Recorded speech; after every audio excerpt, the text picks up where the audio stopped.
Holy shit, this is actually incredible. Hello, everyone, and welcome to the channel. I'm Stylosa. So this is it's the first time I'm seeing the in-game model and the ability kit of this hero, Vendetta. It is bonkers. Let's just watch this through.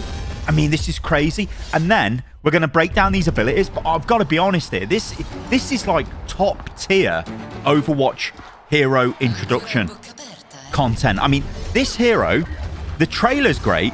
The hero looks great. The animations look really great. This is just so good. Like, I'm sitting here waxing lyrical about this because it feels like it feels like the quality of the older Overwatch hero sort of introductions.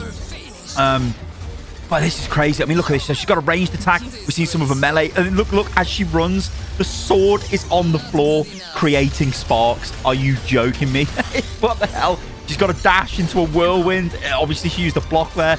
She's got like a melee attack here. She went for a ranged attack. Then she's got this distance closer. It's like, what is going on here? Again, the model looks really good. Wu Yang comes in, knocks her off the map. But of course, she can get back onto the map. Now, I'm not too sure whether this is standard ability or the ultimate. I think this is the ultimate, in which you can jump to the ult and either cancel it straight away or charge it up and do a massive attack. I think that's what's going on there. But again, I don't know for sure. I've not played this hero. It's literally the first time I've seen the hero. Looks like two ranged attacks. I could jump into the air to the sword there and then slam the ground and killed Ramatra. Now, this is sick. This is actually sick. I love this kind of stuff. Look at this. Junker Queen fighting Junker Queen. This is so good. Junker Queen's an incredible design as well. I mean, Junker Queen's one of the sort of like legacy heroes from the Overwatch 1 team, I guess, along with Ramatra as well, and Kiriko. But so that's the ultimate charged up. Look at the damage. That's just crazy. Look at that flourish, that animation looks sick. So we're going to go over this again, and we're going to take a closer look at these abilities. Now, yeah, and also there's the missing sort of model, but now it's not missing anymore. I don't know why they didn't include it in the other announce. I guess it was because they probably didn't have it finished or something. I don't know. It was a bit odd. Right, let's go through this, because this is just crazy, right? Actually crazy. So Freya here is about to get absolutely mugged. This is so good. So obviously, little detail here, the little sort of fox paw prints. You know, she's La Lupa, the she-wolf, and then she butchers a poor Omnic here, reaching for the Gladius there. It's not going to help him because, well, he's going to throw his sword into the air and then smash him into pieces. Goodbye, he's dead. Again, like, you know, all of this is done to sell the violence, the anger of the hero. You know, this is an angry hero. We know her father is Antonio. We know that she's going to be on some sort of literal vendetta to kill Overwatch and probably Talon and Reaper and all of this stuff. It's so cool. Pathetic. The voice acting as well is great. So firstly, this is sick. Like, I hope when she runs around, this is what we're getting, like literal sparks off the sword.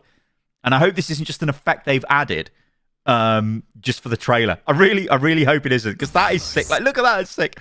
Okay, so melee attacks. So there was two slashes to the side, then an overhead slash. That could just be the attack sequence, left, right, or right, left, whatever it was, and an overhead potentially. Or it could be an ability, but I'm not too sure.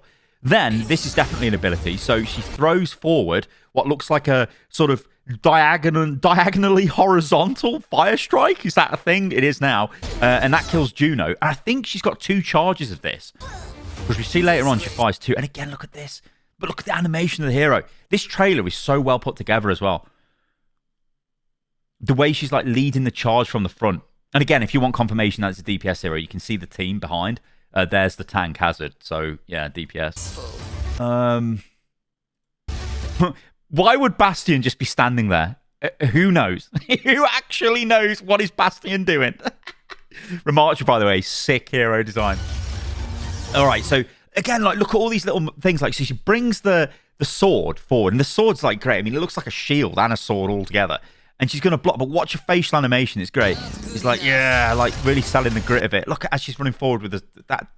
That is great. I mean, this weapon is such an incredibly designed thing. It almost looks like a World of Warcraft thing. Sort of. I don't know. It looks really good, this though. And then she goes into a dash. So she blocks into a dash. I doubt the block is charging the dash. It's probably just a block, and she can, I guess, activate it and deactivate it, or it might just be activatable and it's on a certain time frame and then it drops. That's probably how it's going to work. I'd imagine it'll be like Genji's Deflect. So it'll probably be cancelable as well, but whatever. Then it will go on to cooldown. She's just got a dash, and she dashes forward and then goes into this whirlwind sort of AoE attack, which seems quite big if that visual effect is to be believed as the area itself.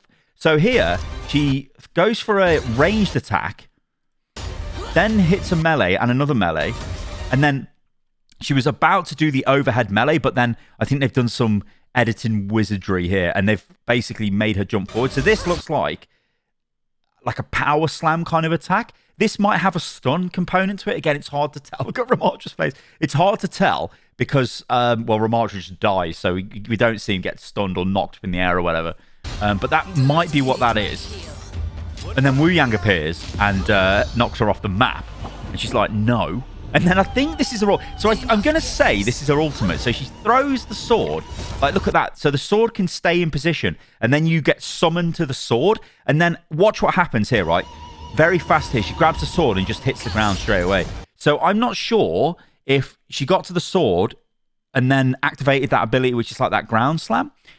I think when we see later on, she gets to the sword against Junker Queen and holds on to it a bit longer, and it charges up, and then that's the period where she goes for the attack, which might also be a period of vulnerability as well. So if she's charging up this sword in the sky, you obviously would want to shoot her.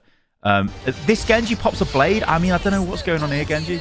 So she slashed him, dashed forward into the whirlwind, and now this is where we see 2 charges of the ranged attack. So she's going to throw it at Bastion, who's 1 HP in that window.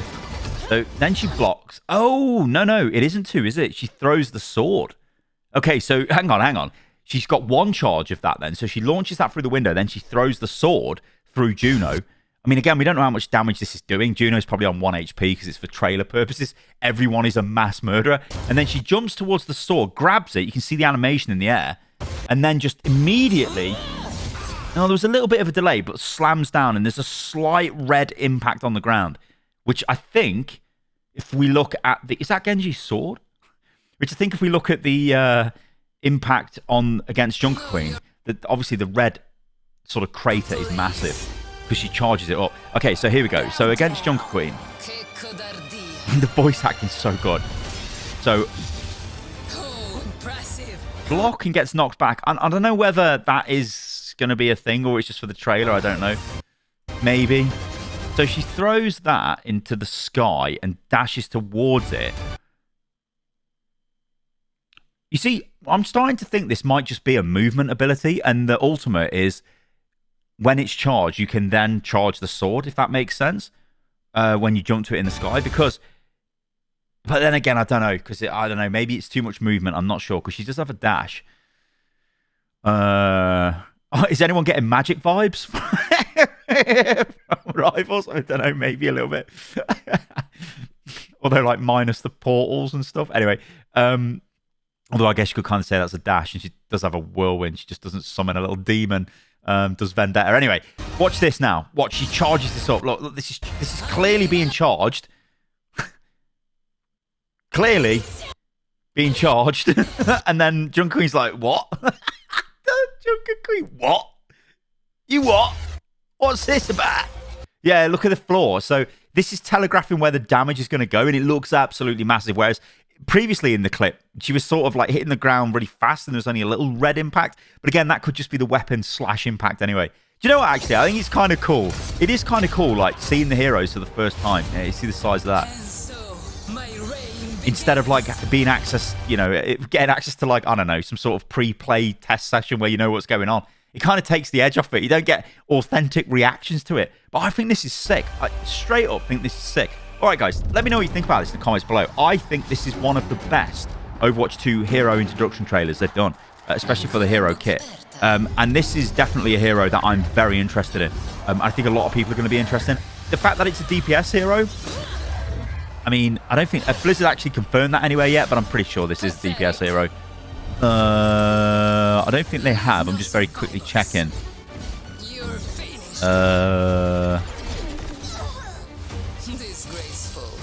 Yes, it is, yeah. Claim Your Vengeance is our first ever melee damage hero.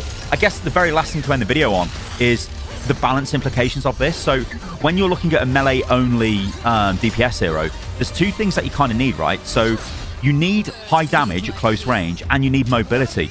And those two things are going to be very difficult to balance, because if you're looking like having tons of movement and you can get into position and do tons of damage really quickly, that's going to be a nightmare.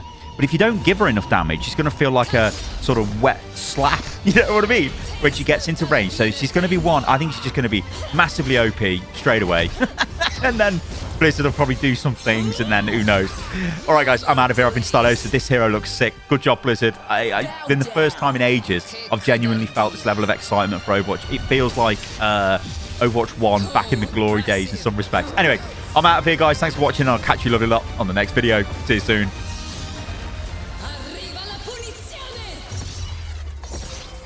That face. So, my